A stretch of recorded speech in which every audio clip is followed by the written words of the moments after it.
Shalom jemaat Tuhan, saya bersuka cita karena pagi hari ini bisa menjumpai Anda sekali lagi. Walaupun kita masih tetap dalam keadaan ibadah online. Dan kita masih di bulan ini berbicara tentang trustful heart. Jadi Bapak Ibu mungkin kalau ada yang belum notice atau mungkin juga ada yang baru pertama kali bergabung di tengah-tengah kita ya. Saya mengucapkan selamat datang di Abalom Ministries Jakarta Barat. Kita sedang membahas selama sampai tahun 2021 ini tentang Activate. Dan ada singkatan dari A, C, T dan huruf-huruf berikutnya. Dan kita masuk di bulan Juni ini berbicara tentang huruf T yaitu Trustful Heart. Hati yang mempercayai. Nah selama 2 minggu pertama di bulan Juni kita sudah belajar tentang bagaimana kita hidup mempercayai Tuhan. Punya trustful heart kepada Tuhan. Nah tapi kita tidak cukup hanya percaya kepada Tuhan karena kita masih hidup di dunia. Kita hidup di dunia, kita masih ketemu dengan orang-orang lain. Dan dalam hal ini kita juga bersekutu, berfellowship bersama-sama di dalam sebuah tubuh Kristus, yaitu gereja lokal kita. Tempat kita tertanam, tempat kita saling interaksi, saling bertumbuh, saling membentuk dan saling juga mengasihi. Maka kita juga harus belajar bagaimana kita punya trustful heart, bisa mempercayai orang-orang yang ada di sekitar kita.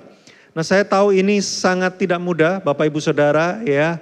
Banyak sekali hari-hari ini saya ketemu orang, kalau datang kepada saya itu dia kurang lebih kalimatnya seperti ini. Dia bilang, saya percaya kok sama Yesus Kristus, saya percaya Tuhan.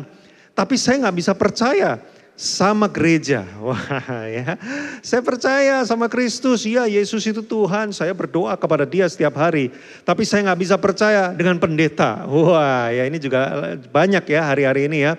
Saya gak bisa percaya dengan teman-teman komsel. Apa itu komsel? Saya gak bisa percaya dengan pemimpin komsel.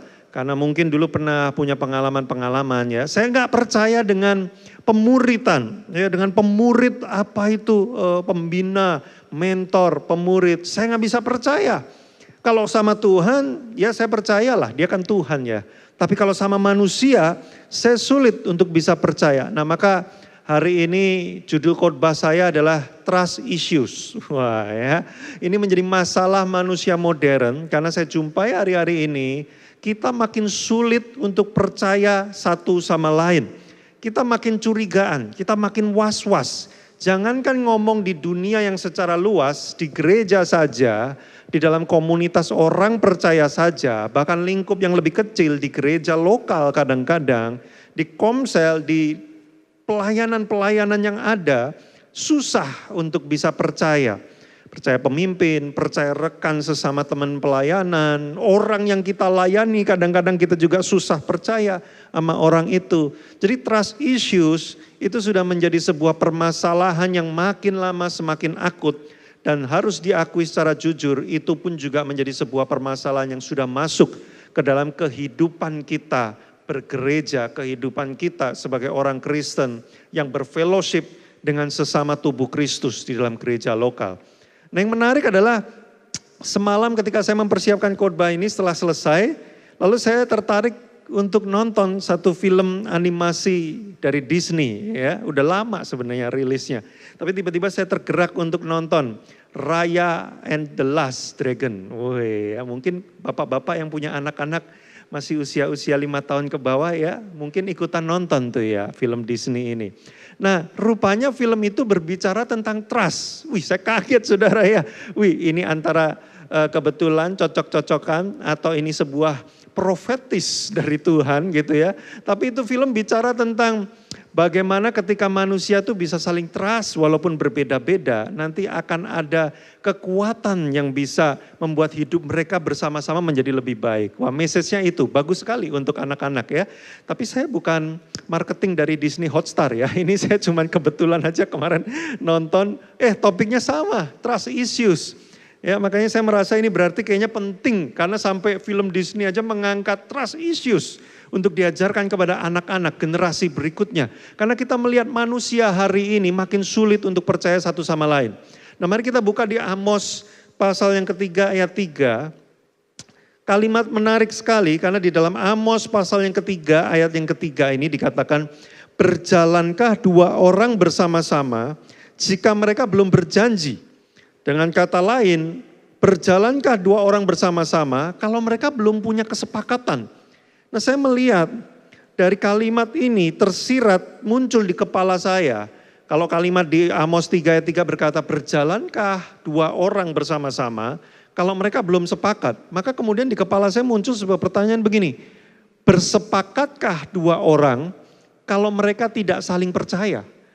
Jadi dari kalimat yang saya temukan di Amos 3 ayat 3 ini, Tuhan memberikan hikmat kepada saya begini, Bapak Ibu Saudara. Engkau tidak harus percaya pada semua orang, karena itu mustahil. Memang ada orang-orang yang tidak bisa dipercaya. Ya, engkau tidak harus percaya kepada semua orang, tapi engkau harus bisa percaya dengan orang yang akan berjalan bersama dengan saudara. Nah, ini penting. Tidak semua orang di dunia ini akan jalan bareng sama kita.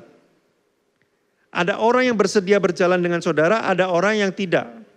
Nah, kalau saudara menemukan ada orang-orang yang saudara ingin ajak jalan bersama, atau saudara bahkan ingin membuat kesepakatan untuk jalan bersama dengan dia, atau bahkan sudah mulai berjalan bersama dengan dia, ini konteksnya banyak, pernikahan misalkan, itu kan berjalan bersama.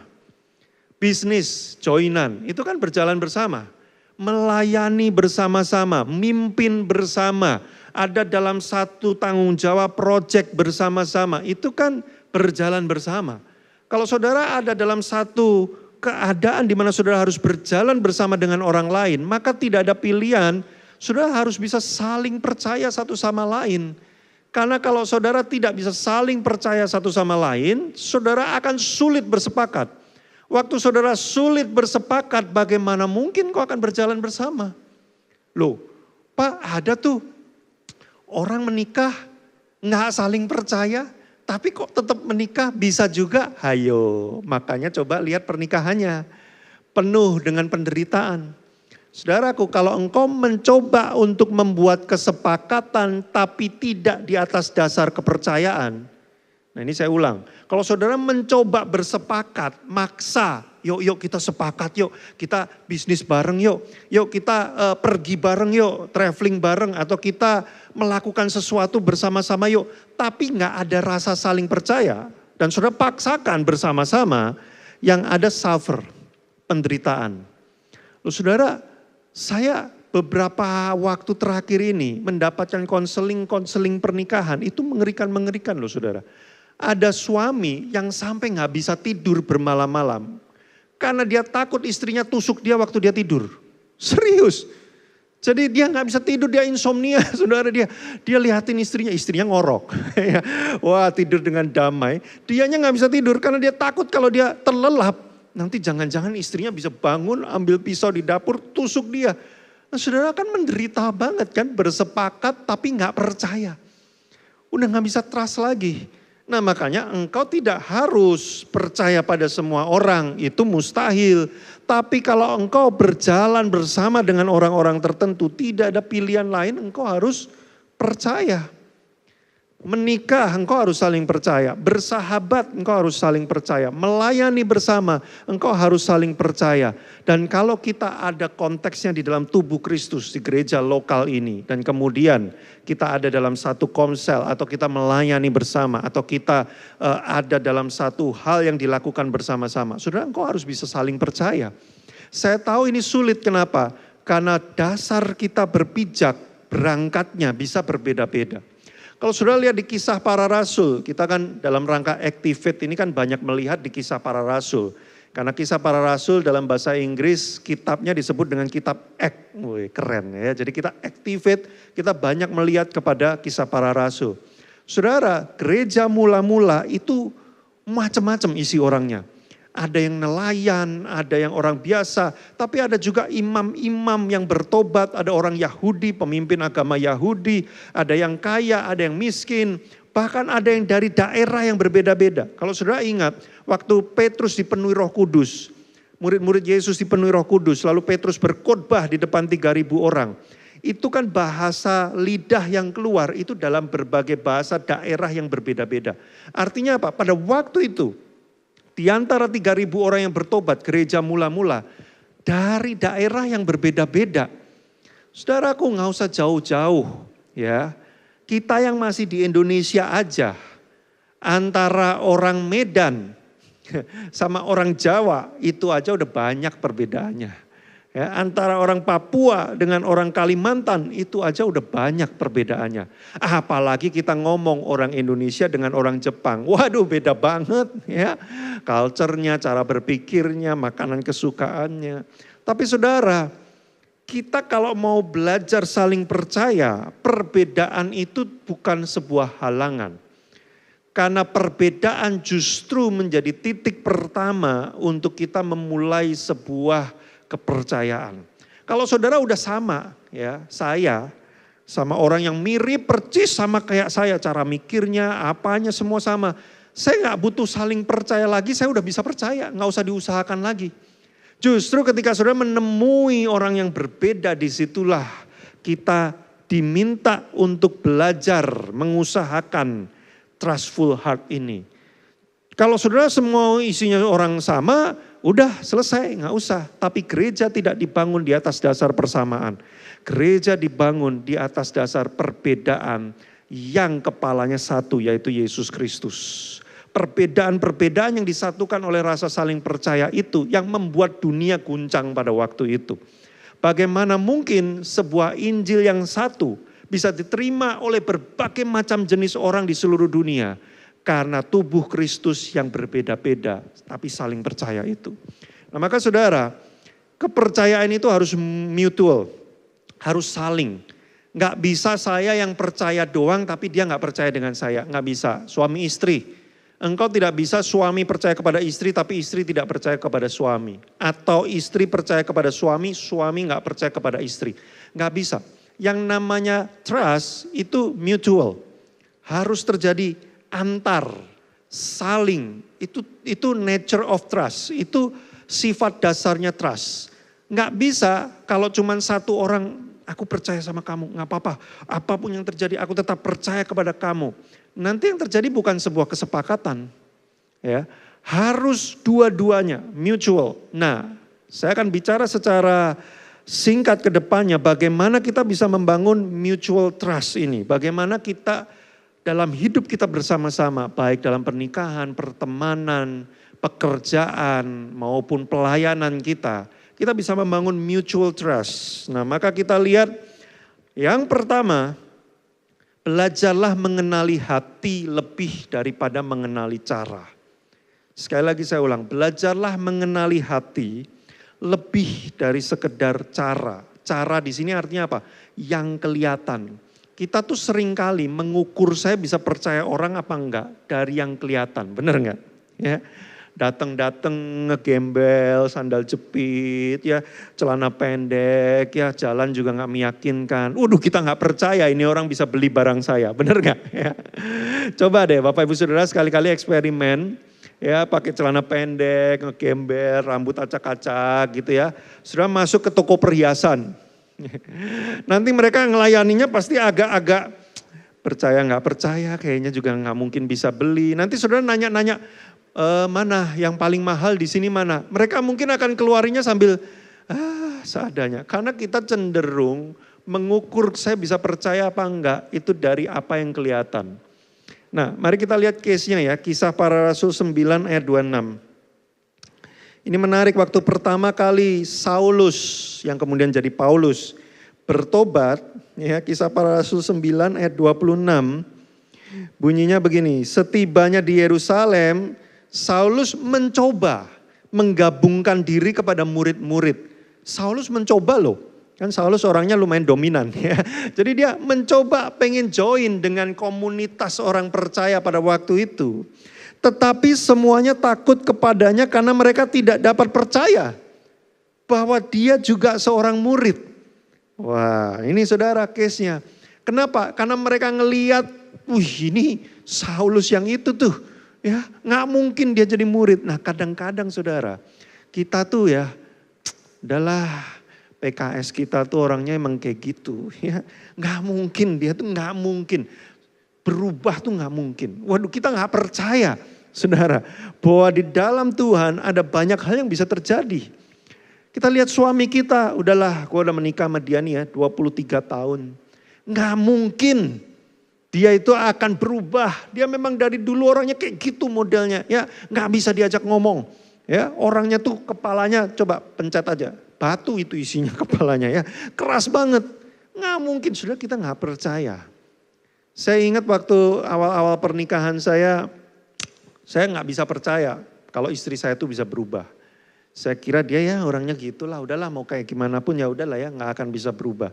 Tapi sekarang setelah belasan tahun saudara saya jalani pernikahan saya menemukan Tuhan tuh bisa mengubah manusia. Kita nggak bisa mengubah manusia. Jangan coba-coba kita mengubah manusia. Tapi Tuhan itu bisa mengubah manusia. Kalau kita percaya bahwa ada Tuhan di dalam hidup orang itu. Selama kita percaya, jadi gini, kadang kita nggak bisa percaya dengan orangnya. Tapi sepanjang kita melihat bahwa ada Tuhan di dalam hidup orang itu, nah kita bisa percaya dengan Tuhan yang ada di dalam hidup orang itu, saudara. Makanya di dalam tubuh Kristus, kadang-kadang kita jangan lihat personality. Kita jangan lihat asal usul. Kalau kita lihat asal usul hidupnya, wah ini orang pahit banget nih. Makanya dia gak mungkin jadi manis. Dia mah pahit seumur hidup, udahlah. Asal usul hidupnya terlalu mengerikan. Kalau kita lihat seperti itu saudara, kita akan sulit untuk percaya. Maka coba satu, kenali hatinya dan kenali Yesus yang ada di dalam hidupnya saudara. Karena gini, setelah kamu ngobrol dengan dia, setelah saudara berinteraksi dengan dia, jangan-jangan saudara akan mulai menemukan ini orang berbeda dari penampakannya. Kalau kita lihat di Kisah Para Rasul setelah ayat 26, ayat 27. Tetapi Barnabas menerima Saulus dan membawanya kepada rasul-rasul dan menceritakan kepada mereka bagaimana Saulus melihat Tuhan di tengah jalan dan bahwa Tuhan berbicara dengan dia dan bagaimana keberaniannya mengajar di Damsyik dalam nama Yesus. Saudaraku, apa yang dilakukan oleh Barnabas? Dia tidak menilai secara penampakan saja, tapi dia mencoba membawa Saulus untuk cerita.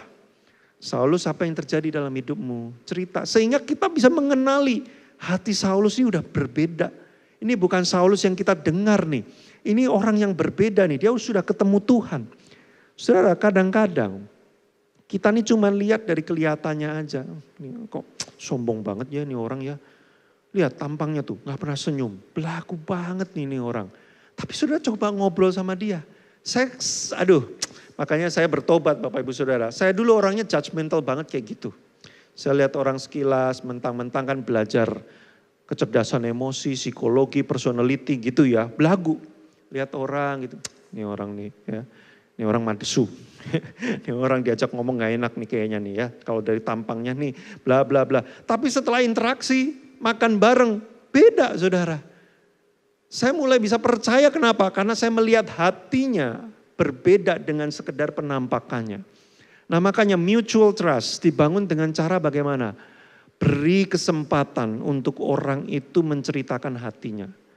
Kalau saudara merasa sulit untuk percaya kepada seseorang, saudara mesti ngobrol sama orang itu.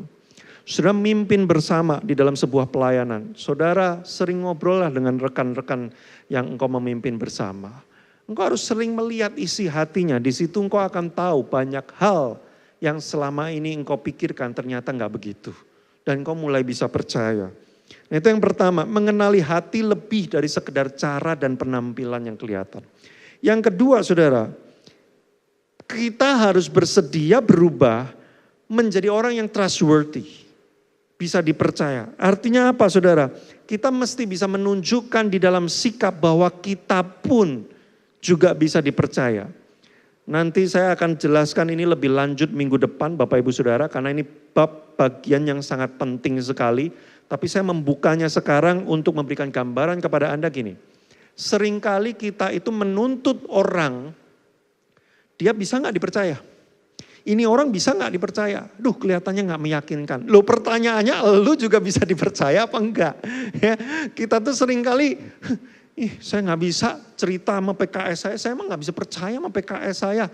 Nah masalahnya lu juga bisa dipercaya enggak kalau orang cerita sama saudara. Ya, yang membuat hari-hari ini trust issues itu menjadi masalah adalah karena terlalu banyak orang gak bisa dipercaya. andaikan semua orang itu trustworthy, bisa dipercaya, maka trust issues sudah nggak jadi masalah lagi, nggak ada yang namanya trust issues. Ya, jadi alih-alih kita itu menuntut orang untuk bisa dipercaya, mari kita mulai lebih dulu dari diri kita. Saya bisa dipercaya enggak? Kalau pemimpin saya nggak bisa dipercaya, kalau suami saya nggak bisa dipercaya, kalau rekan bisnis saya nggak bisa dipercaya, sayanya bisa dipercaya apa enggak, itu juga penting. Kita suka hanya berfokus pada orang lain, tapi kita lupa kita sendiri jangan-jangan lebih parah nggak bisa dipercayanya. Kadang-kadang, maaf Bapak Ibu Saudara, orang tuh berubah menjadi tidak bisa dipercaya karena jangan-jangan kitanya yang lebih duluan menunjukkan bahwa kita nggak bisa dipercaya. Kenapa pembinamu, pemuridmu ngejerin terus, kamu udah saat teduh belum? Kamu udah saat teduh belum? Seolah-olah kok lu gak percaya banget sih kalau gue saat teduh. Gila, gue gini-gini masih Kristen loh. Gue gini-gini nih juga masih pelayan Tuhan. Ya masa lu tanya terus kayak orang gak percaya aja. Masalahnya emang hidup kita kadang-kadang memperlihatkan kita gak saat teduh. Jadi wajar kalau orang kemudian juga jadi bertanya kepada kita. Jadi sebelum kita tuh menuntut, lu percaya dong, lu bisa dipercaya dong. Nah maka kita harus menunjukkan lebih dulu bahwa kita ini trustworthy. Kita bisa dipercaya. Nah saya gak akan buka ayatnya karena akan terlalu panjang. Tapi saya akan menceritakan kisah Yonatan dan Daud. Kalau saudara belum tahu Yonatan dan Daud, saudara coba baca di 1 Samuel pasal 17 sampai dan seterusnya. Ya, Yonatan dan Daud ini adalah teman baik sekali. Tapi menarik, Daud itu musuh dari bapaknya Yonatan. Yonatan tuh anak Saul. Saul sangat kesel sama Daud, pengen bunuh Daud. Nah Yonatan ini anaknya Saul. Tapi aneh, Daud dan Yonatan bisa temenan, trustnya itu kuat sekali. Loh kok bisa? Temenan sama anak musuh kita kan mengerikan saudara. Ya, bisa jadi ini adalah utusan. Ya, menyamar gitu kan, pura-pura temenan baik sama saya. Nah itu yang saya lihat di film Raya and the Last Dragon. Problem pertama muncul gara-gara anaknya musuhnya pura-pura temenan sama dia. Udah percaya ternyata ini memang disusupkan. Wah ya, trust issues muncul. Wah jadi penasaran ya, pengen nonton habis ini ya. Bagus, setelah saya khotbah coba nonton filmnya. Pasti akan makin menguatkan message-nya. Nah saudara, ini Saul punya anak Yonatan. Yonatan teman dekat baik sama Daud. Tapi kenapa mereka bisa trust? Karena Yonatan berkali-kali menunjukkan bahwa dia trustworthy orangnya. Bisa dipercaya. Dia menolong Daud, dia menceritakan, Saul bapak saya habis ini mau lakukan ini sama kamu harus kabur dulu. Bahkan dia menolong proses kaburnya Daud itu. Maka Daud sangat percaya kepada Yonatan, karena Yonatan trustworthy. Nah kalau kita mau bangun mutual trust, kita harus masing-masing menjadi pribadi yang trustworthy. Bagaimana caranya? Minggu depan saya akan bercerita tentang itu, akan bahas lebih dalam tentang trustworthy. Nah yang pertama tadi adalah kenali hatinya lebih dulu. Jangan buru-buru menilai orang dari apa yang kelihatan. Yang kedua adalah kitanya udah jadi trustworthy atau belum. Nuntut-nuntut orang tapi kitanya sendiri juga ternyata lebih parah. Nah yang ketiga, sembuhlah dari trauma mempercayai. Ya, saya taruh ini bagian terakhir karena paling penting dan paling seru ya. Banyak orang sulit untuk bisa trust kepada orang lain karena dia punya trauma mempercayai. Saudara, ada masa dalam hidup saya ingin berhenti memuridkan. Saya ngomong sama istri saya, udah yuk kita pindah ke Swiss yuk, gak usah memuridkan orang lagi. Jailah, belagu banget pindahnya ke Swiss. Habis penatua Darwin ngajak saya mau jalan ke Swiss, gak kejadian-kejadian ya. Jadi saya hanya bisa bermimpi saja sampai sekarang. Nah, wah saya udah gak mau muridin lagi. Kenapa? Karena saya punya banyak peristiwa memuridkan orang disalahpahami, orang yang saya muridkan nyolong duit saya, kabur ke luar negeri, orang yang saya muridkan ngomongin saya di belakang, begini begitu, waduh. Aduh, udah gak dibayar memuridkan orang ya. Waktu saya habis, pikiran saya mikirin tiap malam, ini orang mau jadi apa, kita tolongnya bagaimana. Digituin, waduh sakit juga rasanya di sini. Ya kan saudara, ada masanya saya berpikir, udahlah gak usah muridin aja. Wah lalu Tuhan bilang, trauma ya. Ih kok tahu sih Tuhan. Trauma ya, ngambek ya. Waduh ya saudara, langsung saya berdoa cari Tuhan ya. Saudara kadang-kadang itu membuat kita jadi sulit untuk mempercayai. Banyak orang percaya Yesus tapi gak percaya gereja. Kenapa? Karena dia berkali-kali pergi ke gereja terluka. Banyak orang percaya Kristus dan percaya pergi ke gereja tapi tidak percaya dengan komsel. Karena dia cerita di komsel habis itu masuk lambe turah. Ya semua orang jadi tahu gitu ya. Gak mau lagi ikut komsel, apaan. Banyak orang percaya Yesus, percaya pergi ke gereja, percaya dengan komsel tapi tidak percaya dengan pemuritan. Enak aja. Aduh saya pernah dimuridkan, yang terjadi apa? Pemurid saya pinjam duit habis itu hilang orangnya. Waduh saya gak mau lagi dimuridin lagi. Wah kita punya trauma dalam mempercayai. Nah satu kisah yang menarik saudara ya sebagai penutup pada hari ini. Kisah Para Rasul 15 ayat 37, ini menarik. Kisah Para Rasul 15 ayat 37, ini lagi-lagi Paulus, kali ini dengan Markus saudara ya. Barnabas ingin membawa juga Yohanes yang disebut Markus. Jadi Barnabas sama Paulus ini mau berangkat pelayanan bersama. Barnabas mau bawa Markus. Tetapi Paulus dengan tegas berkata bahwa tidak baik membawa orang yang telah meninggalkan mereka di Pamfilia dan tidak mau turut bekerja bersama-sama dengan mereka. Rupanya Paulus pernah pergi pelayanan bareng sama Markus. Lalu Markus tinggalin mereka di tengah-tengah ketika mereka lagi butuh sekali Markus. Waduh Paulus merasa sakit perasaannya ya, kurang ajar. Di tengah-tengah kita lagi butuh orang, malah dia ghosting. Wih saudara pernah gak kayak gitu ya. Komsel lagi hancur-hancurnya, rekan PKS-mu ghosting. Wah hilang, gila ini gue mesti ngurusin semua sendiri. Wah ya, hari ini yang syuting tadi, saya pertama-tama datang ke ruangan ini saudara, hanya ada Revis ya. Di tim full timer kita Revis, mungkin Revis juga bisa jadi kayak Paulus ya nanti ya. Karena dia mikir, gila ya lagi mau syuting di tengah pandemi. Cuman ada gua ditinggalin, puji Tuhan. Habis itu Josh dan Ito datang ya, menemani Revis tidak sendirian. Nah tapi kita dalam pelayanan sering mengalami kayak gitu saudara ya. Lagi butuh-butuhnya dia tinggalin. Wah maka Paulus bilang, jangan ajak lagi Markus. Udah gak usah ikut lagi dalam tim pelayanan. Wih, trauma dalam mempercayai. Tapi apa yang terjadi saudara? Kolose 4 ayat 10. Wih. Kolose 4 ayat 10. Ini Paulus yang nulis nih. Salam kepada kamu dan Aristarkus, temanku sepenjara. Dan dari siapa saudara Anda lihat di situ? Dari Markus, kemenakan Barnabas. Tentang dia, tentang Markus, kamu telah menerima pesan. Terimalah dia apabila dia datang kepadamu. Widih saudara, di Kolose ini Markus temenin Paulus sampai masuk penjara. Wih. Makanya saudara kemudian di 2 Timotius 4 ayat 11. 2 Timotius 4 ayat 11 adalah surat yang ditulis Paulus di waktu-waktu terakhir dari kehidupannya ya. Hanya Lukas yang tinggal dengan aku, jemputlah Markus dan bawalah ia kemari karena pelayanannya penting bagiku. Saudara lihat enggak episodenya?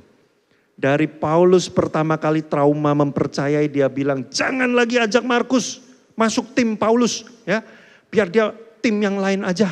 Tim JIW boleh, tim Darwin yang boleh, tim Senowijaya boleh, tim Paulus gak usah. Ya kan? Gak mau lagi saya terima si Markus ini. Tapi dalam perjalanan waktu, saudara, Paulus rupanya memberi ruang untuk Markus. Dan Markus menunjukkan bahwa dia trustworthy. Jadi mutual, dua-duanya terjadi saudara. Tapi saya mau menyoroti Paulus dulu. Dia mengizinkan untuk Markus menunjukkan kualitasnya. Dia memberi ruang dan Markus menjawab tantangan itu. Maka kita lihat di akhir dari kehidupan Paulus. Dia sampai minta, Markus mana ya, Markus mana ya. Gue kangen nih sama Markus nih. Gila. Saudara, mungkin orang yang saudara di awal-awal pelayanan ini kesel banget. Karena saudara merasa trauma dengan dia. Jangan-jangan nanti di ending pelayanan dari hidup saudara, dia teman baikmu. Saudara mungkin yang sering ribut nih kalau meeting nih orang kok nyebelin banget, nih orang kok susah banget dipegang, nih orang kok susah dipercaya. Jangan-jangan nanti terakhir dari kehidupanmu, dia yang ada mendampingi engkau sampai terakhir. Mungkin ketika pelayananmu nanti akan tuntas, dia orang yang tersisa bersama-sama dengan saudara. Artinya apa? Trustful heart tidak dibangun dari peristiwa-peristiwa yang baik-baik saja. Trustful heart dibangun justru lewat berbagai gelombang yang terjadi, tapi kita saling memberi ruang kesalahan bagi orang lain. Saudara, kalau kita bisa lakukan ini di gereja, wow, this is what the world needs. Inilah yang dibutuhkan oleh dunia hari-hari ini, saudara. Dunia hari-hari ini tidak memberikan ruang kesalahan. Engkau tidak sempurna, engkau gak perform, pecat. Engkau gak bisa, cerai. Engkau begini, engkau bukan anakku lagi. Engkau ini. Aku gak mau temenan sama engkau lagi. Saudara, that's why trust issues become a huge issue. Tapi gereja, orang Kristen, tubuh Kristus harusnya memberi ruang untuk kita bertumbuh rasa saling percaya kita. Tidak selalu lewat makan-makan bersama. Tidak selalu lewat tertawa bersama dan nonton bersama. Tapi kadang-kadang juga lewat gelombang, badai, perbedaan, konflik. Tapi kita memberi ruang seperti Paulus dan Markus. Sehingga kemudian kita melihat di akhir nanti, wow, orang yang dulunya sulit kita percaya adalah orang yang paling kita percaya hari ini. Saya percaya itu masih bisa terjadi di tengah-tengah kita, di gereja Tuhan di Abaloh Barat.